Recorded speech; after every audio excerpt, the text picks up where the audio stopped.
Bonjour, très heureux de nous retrouver. Nous sommes de plus en plus nombreux à partager avec joie la parole de Dieu que nous propose la liturgie du dimanche. Et nous allons découvrir les textes du deuxième dimanche de l'Avent pour le dimanche 8 décembre. Ce dimanche, ainsi que le dimanche suivant, le personnage principal que nous suivons dans l'évangile de Luc, c'est Jean-Baptiste. Il est celui qui précède et prépare les cœurs à accueillir la venue du Sauveur. Il est le bulldozer qui ouvre la route. Nous découvrirons aussi successivement dans les dimanches qui viennent des prophètes que nous n'entendons pas souvent. Cette semaine, c'est Baruch. Un mot résonne comme un appel chez lui, la joie. Nous retrouverons également cet appel chez Paul dans la deuxième lecture. Les Écritures proposées à notre méditation nous invitent donc à passer de la tristesse à la joie. Et commençons par la première lecture. Baruch fut proche du prophète Jérémie. Il a vécu comme lui la grande épreuve de l'exil à Babylone.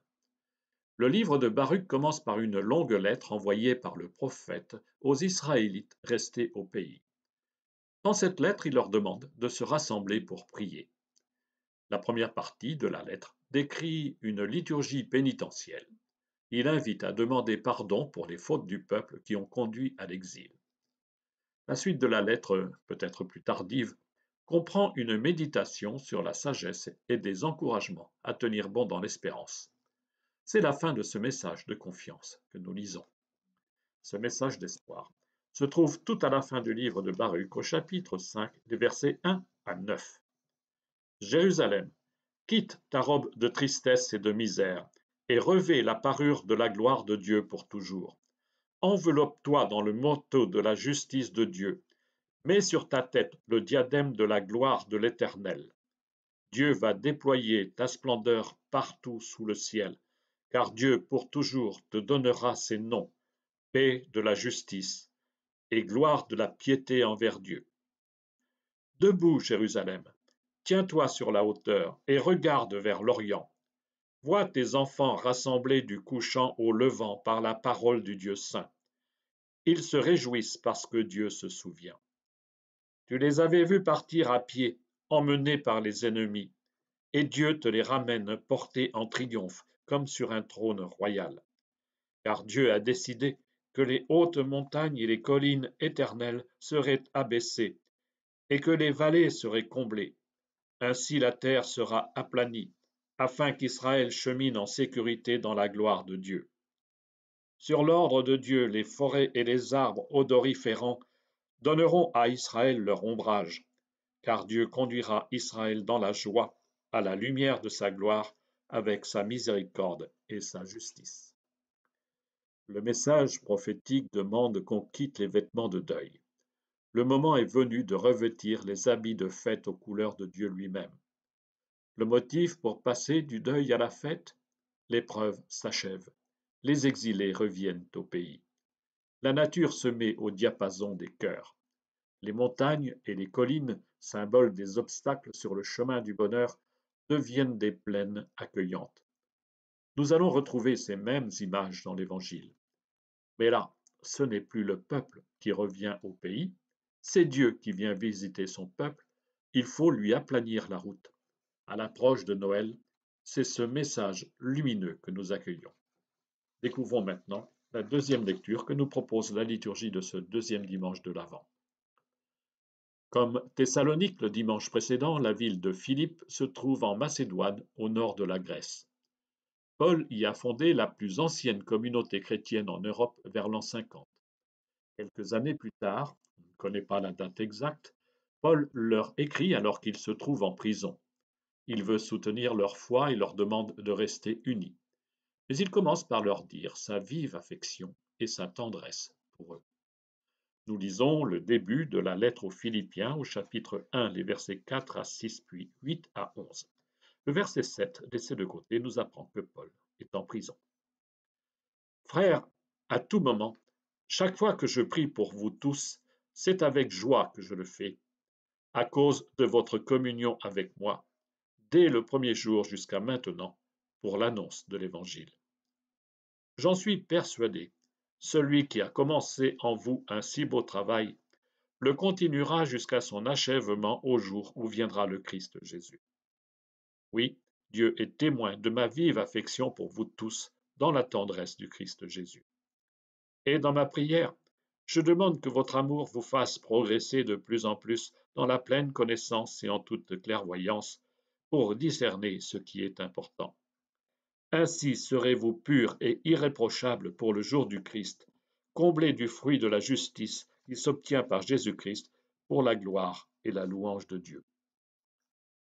Union de prière. Cette formule que nous employons parfois de manière convenue résume bien le propos de Paul. Ces lignes d'introduction à la lettre disent la place de la petite communauté de Philippe dans son cœur d'apôtre. La lettre est aussi un encouragement à tenir bon et à progresser dans l'attachement à la personne du Christ, dans l'attente de son retour. Cela peut nous interroger aujourd'hui. La prière est-elle bien source de joie et de communion entre nous et avec toute l'Église? La foi permet-elle un travail en nous du Seigneur qui nous fait de plus en plus grandir dans la tendresse du Christ Jésus? L'amour est-il bien un chemin pour discerner l'essentiel et demeurer capable de rayonner dans ce monde de la beauté du Sauveur? Il s'agit bien pour nous ici, en écoutant Paul ou Baruch, de passer de la tristesse à la joie. Découvrons maintenant l'évangile de ce dimanche. Ce dimanche, le personnage principal, c'est donc Jean le Baptiste. Enfin, principal, c'est à voir. Car dans une semaine, Luc nous dira que Jean n'est même pas digne de mettre un genou à terre devant Jésus. Nous voilà au début du chapitre 3 de Luc. Dans les 2 premiers chapitres, l'évangéliste raconte en parallèle les enfances de Jésus et de Jean-Baptiste. Nous lirons plusieurs de ces récits dans les temps d'Avent et de Noël. Mais ici, nous sommes projetés 30 ans plus tard. Jésus vient et Jean est déjà au travail. Il prépare le terrain. Ce récit se trouve au tout début du chapitre 3 de Luc, les versets 1 à 6. L'an 15 du règne de l'empereur Tibère, Ponce Pilate étant gouverneur de la Judée, Hérode étant alors au pouvoir en Galilée, son frère Philippe dans les pays d'Ithurée et de Trachonitide, Lysanias en Abilène, les grands prêtres étant Anne et Caïphe, la parole de Dieu fut adressée dans le désert à Jean, le fils de Zacharie. Il parcourut toute la région du Jourdain en proclamant un baptême de conversion pour le pardon des péchés, comme il est écrit dans le livre des oracles d'Isaïe le prophète. Voix de celui qui crie dans le désert, préparez le chemin du Seigneur, rendez droits ses sentiers. Tout ravin sera comblé, toute montagne et toute colline seront abaissées. Les passages tortueux deviendront droits, les chemins rocailleux seront aplanis, et tout être vivant verra le salut de Dieu. Tout commence ici. Les événements que Luc va raconter sont bien situés dans le temps et dans l'espace.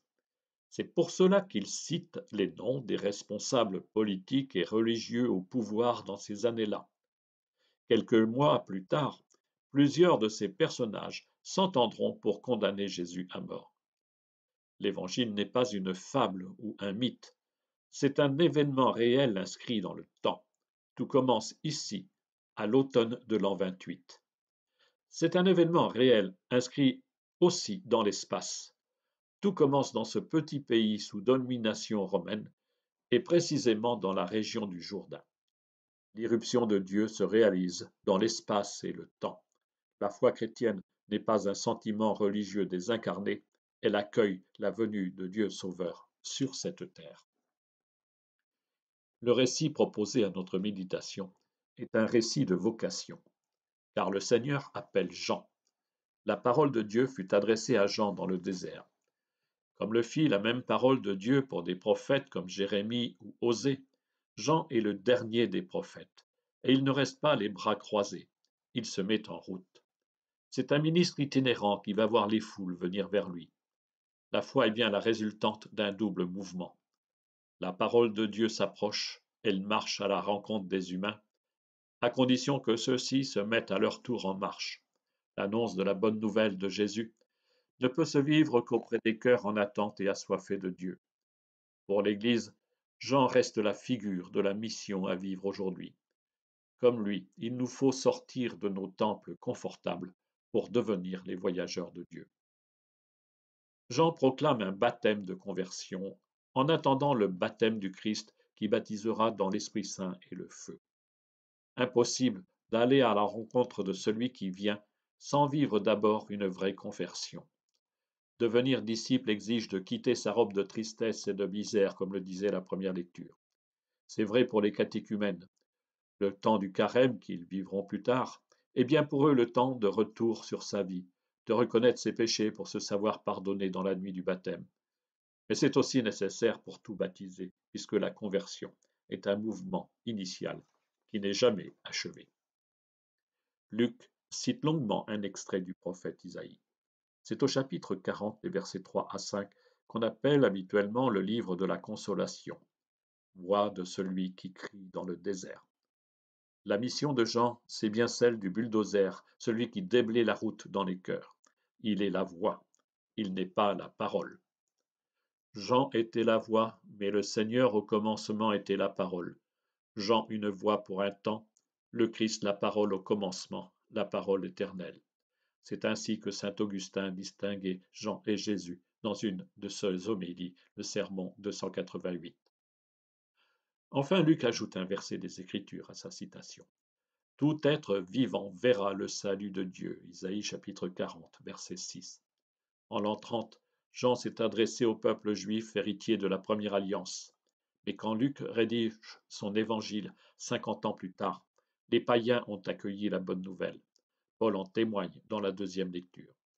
L'évangile est pour tous et partout dans le monde. On ne peut l'enfermer ni dans une culture, ni dans un passé idéalisé.